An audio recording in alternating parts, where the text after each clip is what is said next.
Bonjour à tous, je me présente, je suis Monsieur Buonomano Alain, professeur en BTS MCO, en entrepreneuriat et en animation et dynamisation de l'offre commerciale. Je vous présente aujourd'hui le BTS MCO dans le cadre de cette journée porte ouverte organisée aux établissements Billière. Alors, au niveau de la présentation, le BTS MCO et le nouveau BTS MUC, Management des unités commerciales. Le BTS MCO signifie Management commercial opérationnel et il est issu de cette réforme du BTS MUC qui a eu lieu en 2019 et qui consiste tout simplement à s'adapter aux besoins des entreprises et aux besoins des clients, des consommateurs, pour préparer, pour former des jeunes talents comme vous au métier du management opérationnel. Alors, pourquoi le management opérationnel? Parce que les étudiants du BTS MCO sont formés à la gestion d'activités courantes d'une entreprise, et principalement d'une unité commerciale. On a également intégré dans ce BTS MCO une particularité, c'est la dimension digitale que peut représenter aujourd'hui l'unité commerciale, physique mais également virtuelle. Cette digitalisation qui euh, s'adapte bien sûr aux nouvelles techniques de consommation et au comportement d'achat des consommateurs qui usent quotidiennement ces outils digitaux à des fins de consommation ou d'information ou autre. Donc, au niveau de ce BTS, il consiste à former des techniciens responsables tout ou partie d'une unité commerciale. Donc, au niveau de l'organigramme, il se situerait entre les salariés qui occupent des missions, des tâches opérationnelles, mais également la direction qui prend notamment comme décision des décisions qui relèvent plutôt du management stratégique. Donc, ici, il est question de gérer une unité commerciale. Alors, peut-être que certains d'entre vous se demandent ce qu'est l'unité commerciale. Eh bien, l'unité commerciale, c'est un lieu physique ou virtuel dans lequel le client potentiel, appelé également prospect, accède à une offre de produits ou de services, que ce soit en magasin, en agence commerciale, mais également sur un site Internet. Donc, lorsque l'on parle d'unité commerciale physique, on va principalement parler de boutiques physiques en dur, en pierre, comme Zara, H&M, toutes les boutiques dans lesquelles vous rendez pour accéder à une offre de produits, de services. Vous aurez l'occasion donc de voir un vendeur, de lui parler, de toucher des produits. Donc, c'est ce qu'on appelle une boutique physique. Et puis, vous avez également donc la boutique virtuelle qui est celle du site Internet, c'est-à-dire le fait d'accéder à une offre de produits et de services en achetant sur un site marchand. Le titulaire du BTS MCO est au contact direct de la clientèle. Il est donc amené à identifier ses besoins, à gérer ses insatisfactions, mais également ses satisfactions, et donc à proposer une offre qui corresponde aux caractéristiques des clients, à la cible de l'entreprise et donc aux besoins de tous ses consommateurs. Alors, au niveau des métiers, dès l'obtention du BTS, vous serez amené, si vous ne souhaitez pas poursuivre les études, vous serez amené à évoluer en entreprise à des postes particuliers, donc un poste de conseiller de vente et de service, par exemple, de vendeur conseil, de chargé de clientèle, de marchandiseur. Donc, le marchandiseur, c'est la personne qui va principalement prendre en charge ou s'occuper de la mise en valeur de l'offre en magasin, de manager adjoint ou de second de rayon. Voilà, ce sont des postes quand même à responsabilité, mais qui relèvent également donc du management opérationnel. Alors, bien sûr, avec un peu plus d'expérience, vous serez amené à prétendre à d'autres fonctions. Ces fonctions que sont chef de vente, chef de rayon, responsable e-commerce, responsable adjoint, manager de caisse, manager de la relation client et pourquoi pas également entrepreneur. C'est d'ailleurs l'un des enseignements que nous proposons aux établissements Bélière, l'entrepreneuriat, cette possibilité de suivre des cours d'entrepreneuriat qui vous donneront bien sûr tous les outils nécessaires pour pouvoir créer, si vous le souhaitez, une entreprise, pouvoir éventuellement reprendre une entreprise existante. Alors, au niveau du type d'organisation, vous pouvez effectuer votre stage ou votre alternance dans plusieurs types d'organisations. Alors, lorsque l'on parle d'organisation, ça peut être l'entreprise, mais également une association, pourquoi pas. C'est vrai que le BTS MCO étant assez généraliste, vous offre l'opportunité d'effectuer votre stage dans un grand nombre de structures, à condition que les missions que vous réalisez en entreprise correspondent aux attentes de vos professeurs, mais surtout du référentiel. Donc, cette possibilité de faire votre stage dans une entreprise de distribution des secteurs alimentaires, je prends comme exemple Carrefour, Super U, Géant Casino, dans des magasins spécialisés. Alors, si éventuellement il y a si vous avez des passions ou des magasins que vous affectionnez en particulier parce que vous avez l'habitude d'y aller, c'est l'occasion de faire éventuellement une demande de stage ou d'intégrer cette entreprise en alternance. Donc, on peut retrouver comme magasins spécialisés des magasins dans le domaine du sport, de la décoration, du jardinage, par exemple, parmi tant d'autres possibilités et tant d'autres magasins que vous pouvez éventuellement intégrer. Vous avez la possibilité d'intégrer une unité commerciale d'entreprise de production, de commerce électronique, de prestation de services et des associations à but lucratif dont l'objet repose bien sûr sur la distribution de produits et ou de services. Alors, votre profil, au niveau déjà de votre parcours, de votre cursus, il faut savoir que nous avons à la fois des étudiants ayant suivi une formation générale, mais également technologique et professionnelle. On se retrouve avec une assez bonne répartition de tous ces étudiants dans la formation, et donc c'est assez riche de partager les expériences des uns et des autres, et d'avoir une classe aussi hétérogène. En termes de pourcentage, je dirais que l'on a peut-être 20% de bacs généraux et les 80% se partagent entre les bacs pro et les bacs technologiques. Nous avons également, bien sûr, des étudiants qui sont en reconversion, donc soit éventuellement qui ont souhaité se réorienter, c'est-à-dire que la première année post-bac qu'ils ont réalisée ne les a pas forcément convaincus, donc ils ont choisi de faire une autre formation. Et on a également des étudiants qui avaient une expérience en entreprise et qui ont décidé de poursuivre leurs études pour avoir un niveau de qualification plus élevé. Donc, vous pouvez poursuivre vos études jusqu'au niveau Bac plus 3 et Bac plus 5. Donc, généralement, c'est le profil d'étudiants que nous avons. Nos étudiants ne souhaitent pas forcément arrêter après un Bac plus 2. Alors, on en a toujours un ou deux dans la promotion qui le font. Mais pour la plupart, ils poursuivent leurs études et jusqu'à un niveau Bac plus 5. Vous avez envie de connaître le management, vous avez envie d'évoluer dans le milieu commercial, vous avez également envie d'avoir un poste à responsabilité, de prendre des décisions, d'avoir une équipe sous votre responsabilité. Vous aimez bien sûr la relation avec la clientèle, vous êtes des étudiants ouverts d'esprit, avec une forte culture du résultat.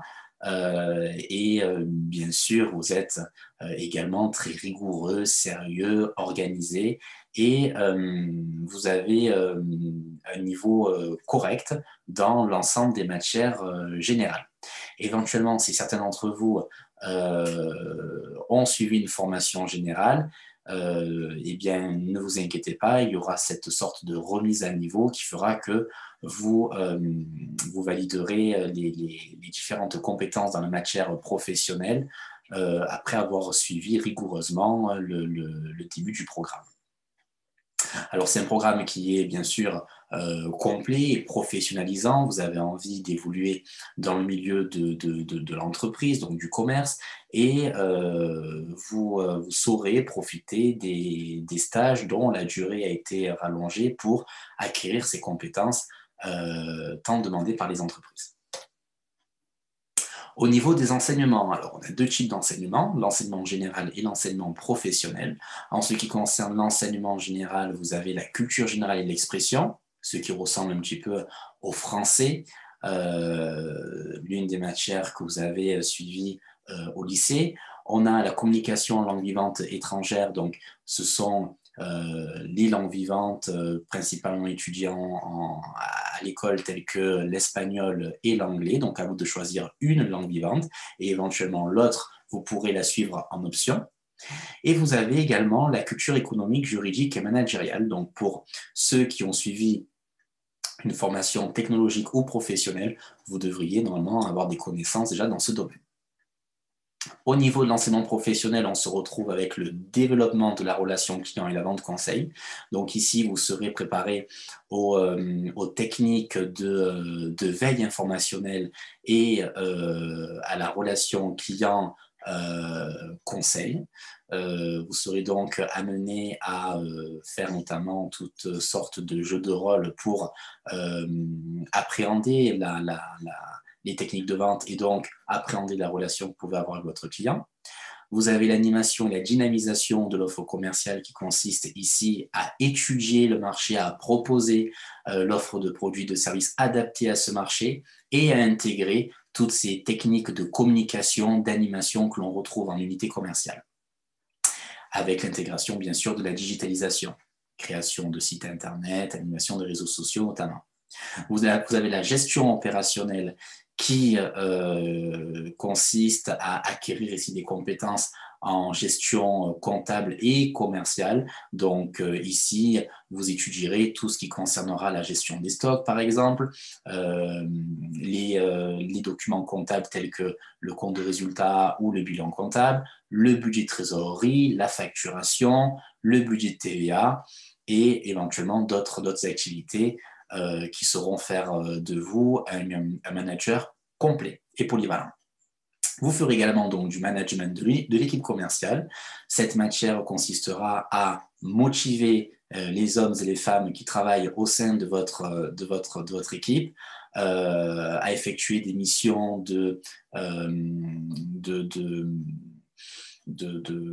alors, principalement de motivation, mais également d'élaboration de planning au sein de l'unité commerciale. Vous serez également amené à recruter des candidats qui souhaiteraient postuler au sein de votre entreprise et donc à apporter des connaissances, des compétences dans tout ce qui relève du management, notamment de projets. Et vous avez l'entrepreneuriat, comme je vous l'ai dit tout à l'heure, qui consiste ici à faire de vous donc un entrepreneur qui sera amené à créer une entreprise ou éventuellement à reprendre une entreprise. Donc on travaillera bien sûr sur un projet qui pourra être tout à fait fictif pour valider les compétences, mais également un vrai projet d'avenir que je vous souhaite éventuellement de développer, de travailler dans le cadre de la formation. Au niveau de l'examen, alors, il y a quelque chose qui est quand même assez frappante au niveau des coefficients. Les coefficients sont identiques, d'accord? Alors même au niveau de la langue vivante, on a 2 fois 1,5, donc coefficient de 3. Ici, il faut vraiment être hyper sérieux et donc travailler toutes les matières. Tout simplement parce qu'on considère qu'un manager commercial opérationnel doit être polyvalent, il doit être multitâche, il doit être bon de partout. Voilà. Donc, il ne s'agit pas de travailler uniquement les matières professionnelles, bien que ce soit peut-être celles qui nécessiteront peut-être un petit peu plus d'efforts ou un petit peu plus de travail, hein, selon les exigences de chaque professeur, mais vous avez les matières générales qui sont également très, très importantes et certains d'entre vous pourraient récupérer des points sur ces matières-là et d'autres compteront davantage sur les matières plutôt professionnelles pour obtenir leur BTS. Mais toutes les matières sont importantes, il ne faut pas du tout faire de distinction entre ces différentes disciplines. au niveau de l'évaluation. Donc, ces épreuves sont évaluées en grande majorité en forme ponctuelle.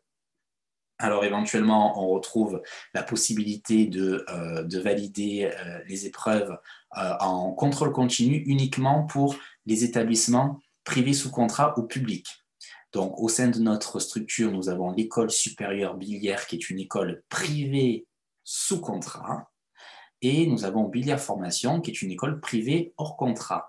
Donc, pour l'établissement privé sous contrat, certaines épreuves se passeront en CCF, contrôle en cours de formation, dit également contrôle continu, tandis que pour les étudiants qui suivront la formation au sein de l'école privée hors contrat, eh bien, vous serez amené à réaliser l'ensemble des épreuves en forme ponctuelle. Ponctuelle, ça veut dire quoi? Ça veut dire que vous serez convoqué en fin d'année à passer les épreuves devant un jury que vous ne connaîtrez pas. Donc, pour les oraux, il sera composé, alors pour les oraux professionnels, hein, ces oraux seront composés d'un jury de professionnels et d'un professeur de l'éducation nationale. Donc, ça peut être un avantage comme éventuellement un inconvénient pour les étudiants. Mais quoi qu'il en soit, si vous avez travaillé toute l'année, que vous avez été sérieux, que vous avez fait preuve de rigueur, de courage, de résilience, il n'y a pas de raison que vous soyez mal noté dans le cadre d'une évaluation en forme ponctuelle. Loin de là, il y a des étudiants qui ont largement brillé lors de ces épreuves. Au niveau du stage en entreprise, donc pour ceux qui souhaitent suivre la formation initiale, vous aurez un stage de 16 semaines à réaliser sur les 2 années, 8 semaines en première année, 8 semaines en deuxième année. Généralement, en première année, le stage s'effectue à partir de mai et en deuxième année, sur les périodes de novembre et de janvier. Mais cela, bien sûr, peut changer en fonction des conditions.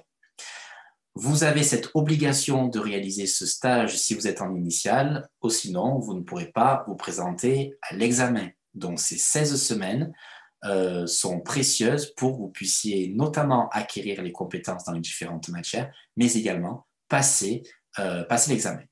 Donc, vous aurez, dans le cas de ce stage en milieu professionnel, l'occasion de voir vos professeurs qui vont vous accompagner sur le terrain et qui seront à même d'être en contact avec vos tuteurs pour suivre l'avancement de vos activités.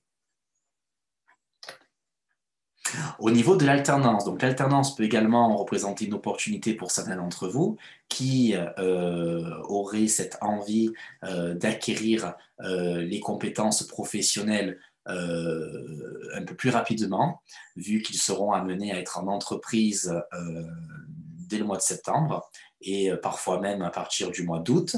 Donc l'avantage ici de l'alternance, c'est vraiment de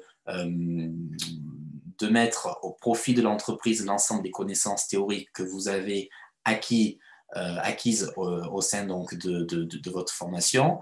Donc le fait d'appliquer ces connaissances et de les affiner avec une expérience concrète vous permettra éventuellement de travailler sur votre posture, votre charisme et donc d'être un manager commercial opérationnel performant et de qualité à l'issue de votre formation. Alors, cela ne présente pas que des opportunités, bien qu'elles vous permettent d'être rémunéré et donc de voir votre formation financée par l'entreprise. Les inconvénients seraient éventuellement de ne pas avoir de vacances scolaires. Donc, en entreprise, on bénéficie de 5 semaines de congés payés, c'est déjà bien, certes, mais lorsque l'on est étudiant comme vous et que l'on sort éventuellement pour la plupart d'entre vous du système scolaire, ça peut paraître éventuellement un petit peu difficile à supporter. Hein. Vous devez également beaucoup travailler. Cela nécessite une certaine autonomie de votre part. Ce travail à la maison que vous devez faire en plus que les autres étudiants parce que finalement les autres étudiants ont eu l'opportunité de suivre plus de cours et donc ont pu travailler un petit peu plus en cours. Donc pour que le programme soit suivi de la même manière par tous les étudiants de la formation, eh bien vous devrez justement rattraper votre retard et travailler davantage à la maison.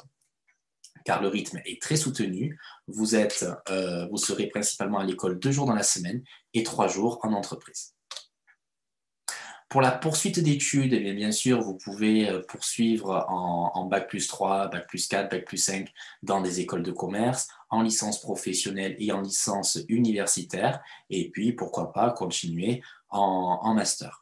Vous avez l'opportunité également de partir à l'étranger, pour celles et ceux qui verraient également une opportunité non négligeable. C'est vrai que le fait de parler plusieurs langues reste quand même essentiel dans le secteur du commerce, que ce soit l'anglais, le chinois, l'espagnol ou autre.